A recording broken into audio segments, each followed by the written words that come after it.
Hi dears, welcome back to my channel. എല്ലാവരും സുഖമായിരിക്കുന്നു എന്ന് വിശ്വസിക്കുന്നു. ഞാൻ ഇന്ന് വന്നിരിക്കുന്നത് വളരെ പെട്ടെന്ന് തയ്യാറാക്കാൻ പറ്റുന്ന 3 പച്ചടിയുടെ റെസിപ്പിയുമായിട്ടാണ്. പച്ചടി കൂട്ടി ചോറ് കഴിക്കാൻ ഇഷ്ടമില്ലാത്തവരായി ആരും ഉണ്ടാവില്ല എന്ന് എനിക്കറിയാം.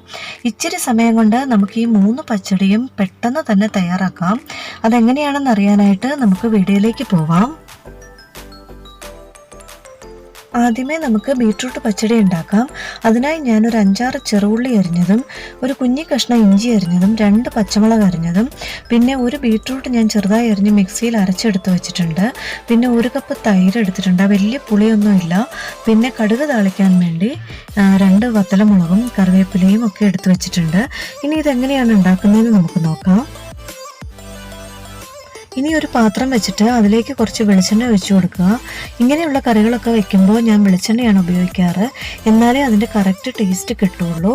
അതിലേക്ക് ഉള്ളിയും പച്ചമുളകും ഇഞ്ചിയും കൂടെ ഇട്ട് ഒരു ബ്രൗൺ കളറാവുന്നിടം വരെ നമുക്കൊന്ന് വഴറ്റിയെടുക്കാം.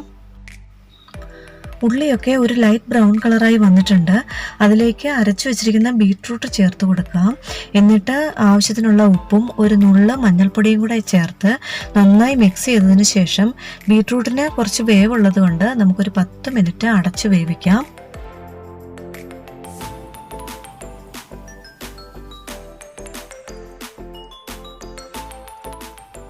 ഇപ്പോൾ 10 മിനിറ്റ് കഴിഞ്ഞിട്ടുണ്ട്. ബീട്രൂട്ടിലെ വെള്ളമൊക്കെ വറ്റി നന്നായി വെന്ത് വന്നിട്ടുണ്ട്. ഇനി നമുക്ക് തൈരും കൂടെ ചേർത്ത് ഒന്ന് ഇളക്കി യോജിപ്പിച്ചിട്ട് സ്റ്റൗ ഓഫ് ചെയ്യാം.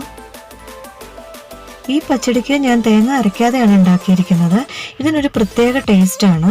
അത് തന്നെയല്ല, നമുക്ക് വളരെ എളുപ്പത്തിൽ ഈ ഒരു പച്ചടി ഉണ്ടാക്കാൻ പറ്റും. എല്ലാവരും ഒന്ന് ട്രൈ ചെയ്ത് നോക്കണേ.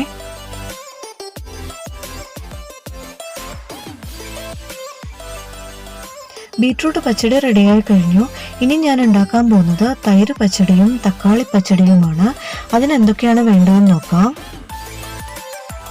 അതിനായി ഞാൻ എടുത്തിരിക്കുന്നത് സബോള ചെറുതായി അരിഞ്ഞത്, പച്ചമുളക്, ഇഞ്ചി, തക്കാളി ചെറുതായി അരിഞ്ഞത്, കടുക് താളിക്കാൻ വേണ്ടത്, പിന്നെ 2 കപ്പ് തൈര് എടുത്തിട്ടുണ്ട്, ഒരു തേങ്ങ ചിരവിയത്. ഇത്രയുമാണ് എടുത്തിരിക്കുന്നത്. ഇനി ഒരു പാൻ വെച്ചിട്ട് അതിലേക്ക് കുറച്ച് വെളിച്ചെണ്ണ ഒഴിച്ചു കൊടുക്കുക. അതിലേക്ക് നമ്മൾ അരിഞ്ഞു വെച്ചിരിക്കുന്ന ഉള്ളിയും പച്ചമുളകും ഇഞ്ചിയും കൂടെ ഇട്ട് ആവശ്യത്തിനുള്ള ഉപ്പും കൂടെ ചേർത്ത് ഒരു ബ്രൗൺ കളർ ആവുന്നിടം വരെ നമുക്കൊന്ന് വഴറ്റിയെടുക്കാം.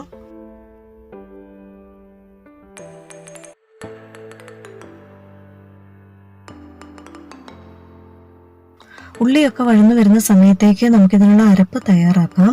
മിക്സിയുടെ ഒരു ജാറിലേക്ക് നമ്മൾ എടുത്തു വെച്ചിരിക്കുന്ന തേങ്ങ ഇടുക.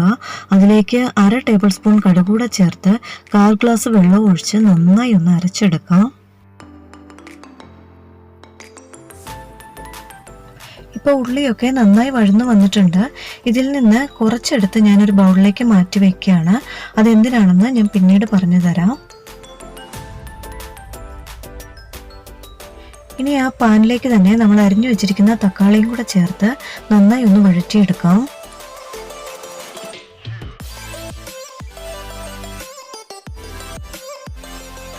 തക്കാളി വഴന്നു വരുന്ന സമയം കൊണ്ട് നമുക്ക് അരപ്പൊന്ന് ചൂടാക്കി എടുക്കാം. വെണ്ണ പോലെ അരച്ചെടുക്കണം കേട്ടോ, അത് പ്രത്യേകം ശ്രദ്ധിക്കണേ.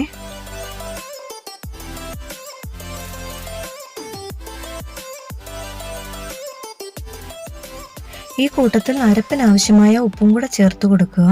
അതിനുശേഷം അരപ്പൊന്ന് ചൂടായി വരുമ്പോഴത്തേക്കും നമ്മൾ എടുത്തു വെച്ചിരിക്കുന്ന തൈരും കൂടെ ചേർത്ത് നന്നായി ഒന്ന് ഇളക്കി യോജിപ്പിച്ച ശേഷം സ്റ്റൗ ഓഫ് ചെയ്യാം. തക്കാളി ഇപ്പോൾ നന്നായി വഴന്നു വന്നിട്ടുണ്ട്. നമ്മൾ ഉണ്ടാക്കി വെച്ച അരപ്പിൽ നിന്ന് കുറച്ചെടുത്ത് ഇതിലേക്ക് ഒഴിച്ചു കൊടുക്കുക. എന്നിട്ട് നന്നായി ഒന്ന് മിക്സ് ചെയ്യുക.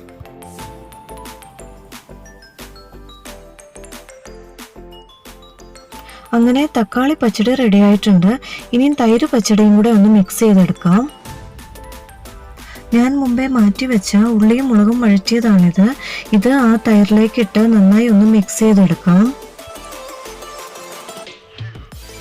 അങ്ങനെ നമ്മുടെ 3 പച്ചടിയും റെഡിയായി കഴിഞ്ഞു. ഇനി നമുക്ക് കുറച്ച് കടുക് താളിച്ചതും കൂടെ ചേർത്ത് കൊടുക്കാം.